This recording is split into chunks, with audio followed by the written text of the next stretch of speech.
If you listen carefully to birdsong, sometimes you can hear messages between the chirps and trills, a whisper of something sinister, threatening change. Welcome back to Spirit Box Radio.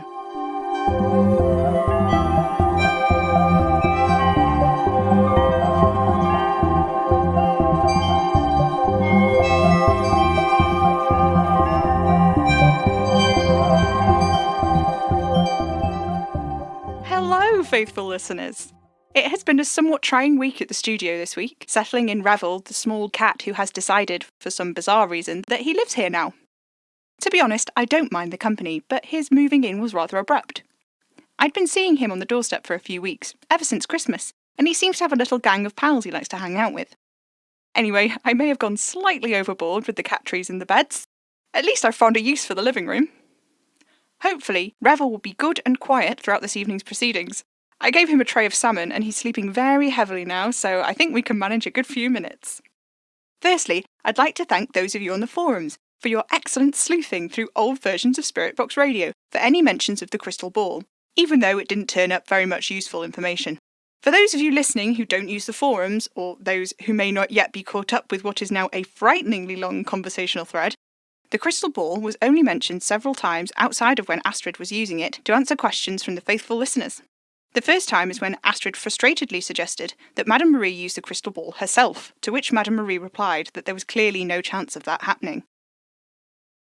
The second instance is the one that I remember, where Madame Marie and Astrid discuss how this crystal ball in particular differs from most of them, tapping into the latent memories of nearby arcana and communing with them to get answers to questions from faithful listeners, though the mechanics of that were not explored. Almost everything else was more of the same, where Astrid seemed to be goading Madame Marie into using the crystal ball only for her to refuse, coolly. It's funny. I had such a different impression of Madame Marie's relationship with the loyal assistants than the one painted by this collection of moments. She always spoke very highly of them, and they always deferred to her authority on the rare occasions they hung around the house outside of the studio. I've always listened to the advice and community segment, but supplemented with those moments I saw off the air, I think I misunderstood the situation as of Madame Marie being truly in charge and nothing but respected. I have the utmost respect for her, but it seems that in these brief moments, Astrid did not. I miss her terribly, deeply. I wish I could talk to her about this.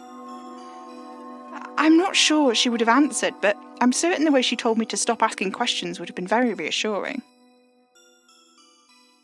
The final instance of conversation about the crystal ball is a brief moment that most people seem to have missed, but was amazingly pointed out by regular caller Beth.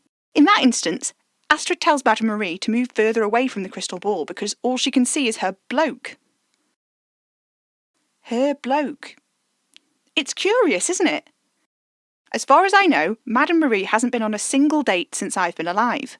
Of course, nobody knows the full extent of their parents' private lives, but I'm pretty sure I'd have noticed her leaving the house frequently enough for her to be seeing someone even semi-regularly for any extended period of time. I don't leave the house, you see. Madame Marie says it's not good for me. As this crowdsourced information search has been going so well for us, I'll ask that if by any chance anyone was to know anything different about Madame Marie's dating life, or what her bloke might mean if it's not about that, please write into the show or else drop us a comment to help keep us all in the loop. Moving on to other things then. Several of you were asking questions about the house that Kitty visited last week, which she claimed we'd lived in during our childhood. She got home early the next morning and couldn't remember going into the house, even when I played her back the clip from the show where she was telling me that she'd been exploring it. She said she wished she had answers for me, but she doesn't. So I'm afraid I don't have any for you either, faithful listeners. I think that's all the advice and community housekeeping I have for you, faithful listeners. This week, we've received a very interesting letter in our PO box from a faithful listener writing in anonymously. Here's what they have to say.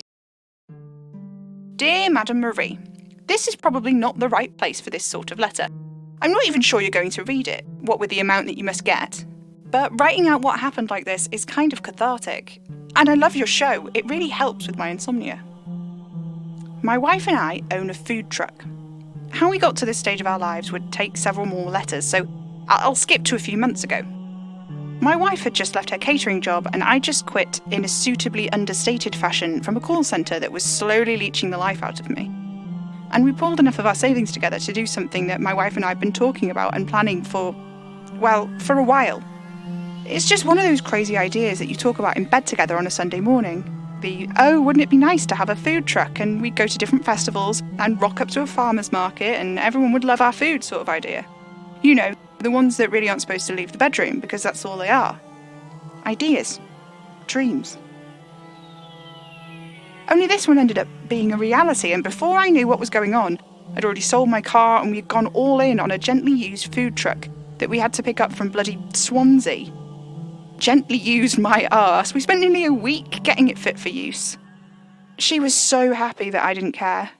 Even on my hands and knees, scrubbing weird, unidentified grease out of the crevices of this food truck we'd spent all of our savings on, I kind of thought, yeah, all right, we can do this. We can do this. My wife's a bloody good cook. We just needed a concept that would catch. We started out with a strictly vegan ethos with a Mexican fusion slant. My wife's idea. I always joke that I'm the carnivore in the relationship. We did a few dry runs with family and friends and then rolled up to the nearest farmer's market and right into a colossal failure. Oh, sure, people liked the food. The 4 or so people who actually came to our food truck complimented it well enough. But there's only so much a vegan Mexican fusion food truck can do to stand out against a sea of similarly themed food trucks. I could see that my wife took the blow really badly. If I had any sense, I would have gently said to pack up and called it quits. Of course, I've got no sense, and there's nothing I wouldn't do to make my wife smile. So I told her that we'd go to a festival, get a licence and everything, and next time we'd pull it off. Except we didn't.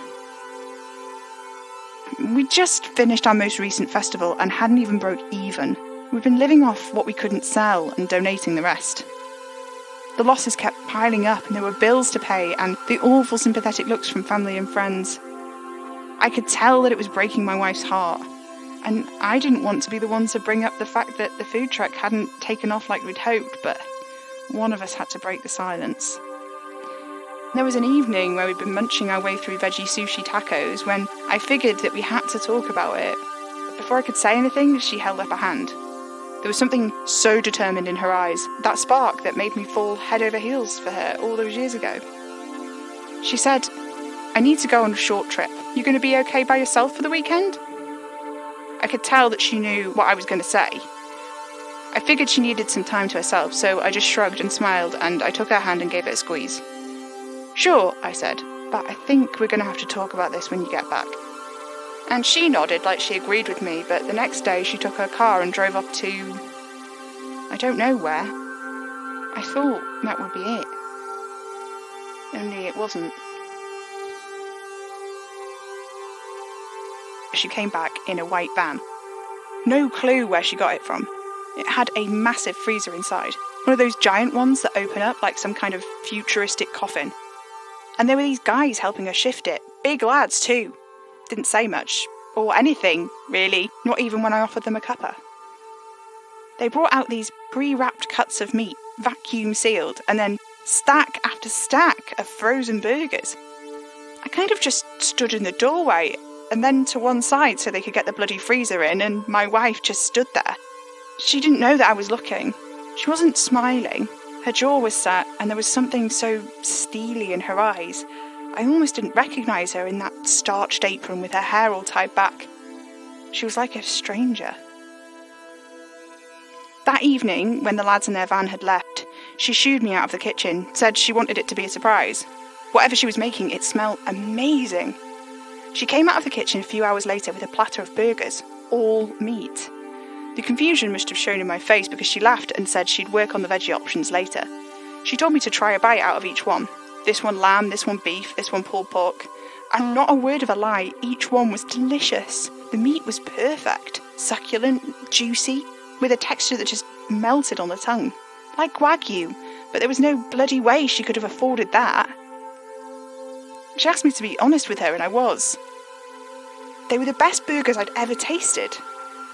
She full-on teared up and hugged me, stroking my hair, mumbling through kisses. Just give me this one more run, and if it doesn't work out, we can pack up for good, I promise. I can't say no to my wife, and she knows it. So I just nodded, and she hugged me all the tighter, and God, it felt like I was doing the wrong thing, leading her on like that, when I knew that these burgers would go the same way as every other ventures we'd tried. But we rocked up to the next farmer's market anyway, and I braced myself for the worst. Instead, we were swamped. Easily the most visited food truck.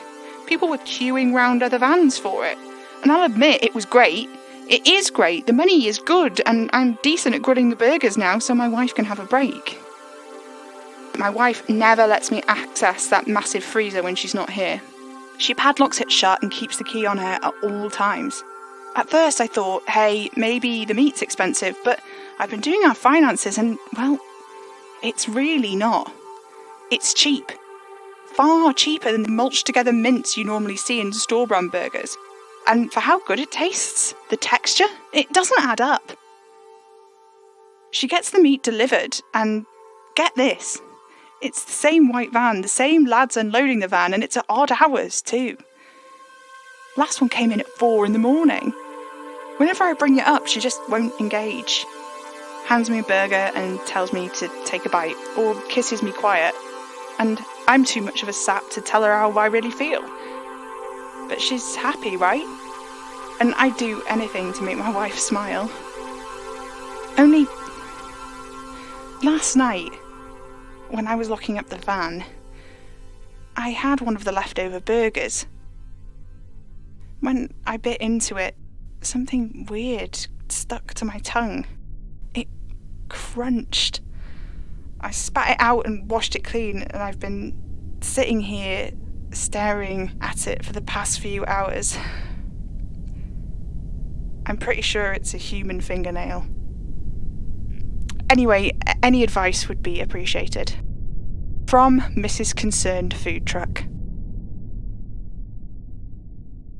Well, Mrs. Concerned Food Truck, I'm not sure how much advice I can give you, as this does not seem strictly concerned with the arcane, so I'm assuming the reason you've written into us is because you have nowhere else to turn.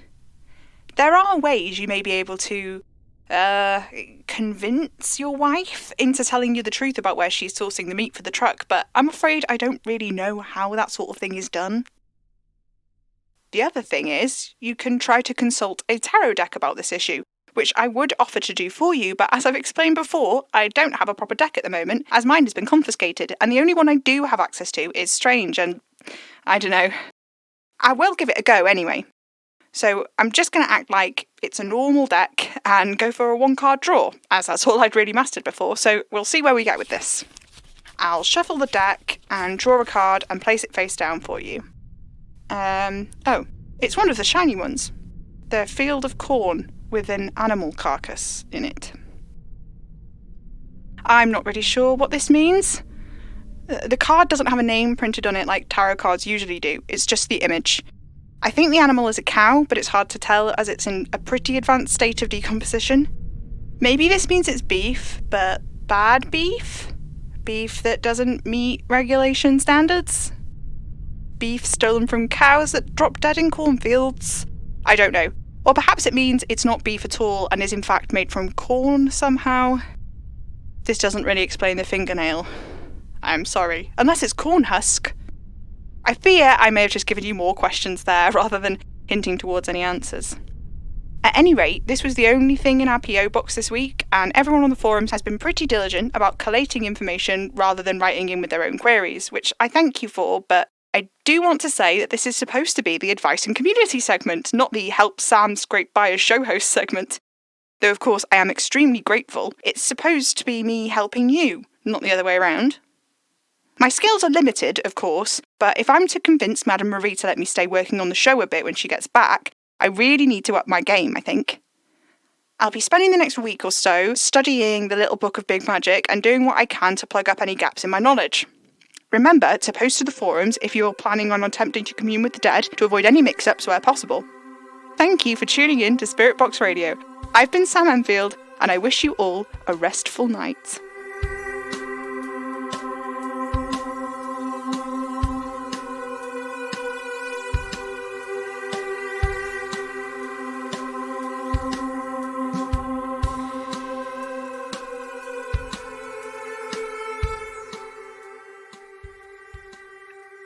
Spirit Box Radio is a podcast distributed by Hanging Sloth Studios under a Creative Commons Attribution 4.0 Share-alike International License. It was created by me, Pippin Ada Major, the voice of Sam Enfield. Today's letter from Mrs. Concerned Food Truck was penned by the marvellous Alex Palaver Richardson. Music is by Maybe Wednesday. If you like the show, let us know on Twitter at Hanging Sloths or stop by our website hangingslothstudios.com. If you'd like to help us keep making Spirit Box Radio, you can send us a tip on ko-fi.com/hanging sloths or become a slothling on Patreon at patreon.com/hanging sloth studios, where you can get early access to episodes, plus loads of other great rewards. You can buy merch in our coffee shop, links in the description. Spirit Box Radio is recorded in front of a dead studio audience.